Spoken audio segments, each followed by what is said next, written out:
জমকালো আয়োজনে অনুষ্ঠিত হলো এসএসসি 1998 ব্যাচের শিক্ষার্থীদের মিলন মেলা। বঙ্গবন্ধু আন্তর্জাতিক সম্মেলন কেন্দ্রের হল অফ ফ্রেমে দিনব্যাপী চলে এই আয়োজন। এতে যোগ দেন সারা দেশ থেকে আসা 98 ব্যাচের প্রায় 2000 বন্ধু। পুরনো বন্ধুদের কাছে পাওয়ার উচ্ছ্বাসে মাতেন সবাই। দীর্ঘদিন পর প্রিয় বন্ধুকে কাছে পাওয়া, তাই তো উচ্ছ্বাস আনন্দ যেন বাঁধন হারানো বন্ধুদের কাছে পেয়ে সবাই মেতেছেন খোশ গল্প আর আড্ডায়। এমন মুহূর্ত বারবার আসে না, তাই তো অনেকে ব্যস্ত ছিলেন ফ্রেমবন্দিতে। এমন সৌহার্দ্য সম্প্রীতির দেখা মিলেছে বঙ্গবন্ধু আন্তর্জাতিক সম্মেলন কেন্দ্রের হল অফ ফ্রেমের এসএসসি 98 ফ্রেন্ডস গ্রুপের আয়োজিত ফ্ল্যাশব্যাক 98 অনুষ্ঠানে। দিনব্যাপী চলা এই আয়োজনে ছিল নাচ, গান, নাটক, রাফেল ড্রপ, ফ্যাশন শো সহ নানা আনুষ্ঠানিকতা। আমরা ঠিক 25 বছর আগে ফিরে গেছি।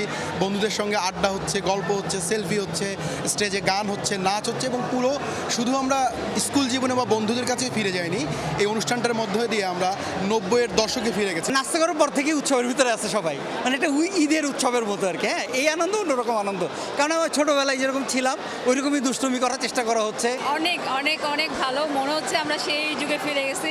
আসলে চোখে পানি চলে আসে। আমি একদম খুব চুপচাপ হয়ে, মানে খুব নিস্তব্ধ হয়ে অনুষ্ঠান দেখতেছিলাম। অনেক বন্ধুদের সাথে দেখা হয় যারা দূরে থাকে অনেক, বা যে মানুষটাকে আমি চিনিও না, যে বন্ধুটাকে আমি চিনি না, সেও এসে গলা জড়িয়ে ধরে যে বন্ধু বলে ডাকে।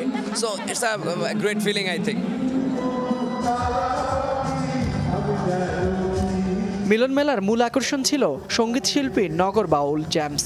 সন্ধ্যার পরেই মঞ্চে আলো ছড়ান তিনি। পাশাপাশি মঞ্চ মাতান ইরফান, শিবলু সহ আরও অনেকেই।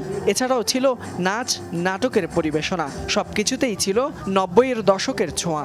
ফ্রেন্ডদের মাঝখানে এই প্রোগ্রামে এসে আমরা খুবই আনন্দিত এবং এক্সাইটেড, বিকজ অনেকদিন পর সবার সাথে দেখা। আজকের প্রোগ্রামটা আত্মার খোরাক জুগিয়েছে। এখানে এসে মনে হচ্ছে আমি সেই 98-এর সেই সময়টাই ফিরে গিয়েছি। মনে হচ্ছে যেন আমরা সেই 18 বছরের বয়সে চলে গেছি। অনেক এক্সাইটেড, আসলে অনেক সুন্দর, অনেক ভালো লাগছে এবং অনেক ভালো ভালো প্রোগ্রাম এখানে উপহার দিচ্ছে। দিনব্যাপী চলা এই মিলন মেলা এক করেছে দেশ বিদেশের হাজারো বন্ধুকে। আমরা চেষ্টা করেছি সর্বোচ্চভাবে আয়োজন করতে। গত 3 মাস 3.5 মাস আমরা একটা টিম, টোটাল টিম, আমি একা না, একটা টিম কাজ করেছে। কালচারাল টিম, পিআর টিম, আমাদের ইভেন্ট টিম, তারা কাজ করেছে। সেটারই প্রতিফলন আজকের দিন। এদিন এসএসসি 98 ফ্রেন্ডস গ্রুপ ফাউন্ডেশন হিসেবে তাদের নতুন যাত্রার কথা জানায়। এর মাধ্যমে দুস্থ ও অসুস্থ বন্ধুদের সহায়তার পাশাপাশি দেশের যে কোনো দুর্যোগে মানুষের পাশে দাঁড়ানোর অঙ্গীকার করে তারা। ফেসবুক গ্রুপ থেকে আমরা একটা ইনস্টিটিউশনালাইজ কিছু করা, প্রাতিষ্ঠানিক কিছু করা, যে সেটার ধারাবাহিকতায় আমরা আজকে শুরু করলাম যে Bangladesh SSC 98 friends foundation. Faisal Mahmud, Jamuna news, Dhaka.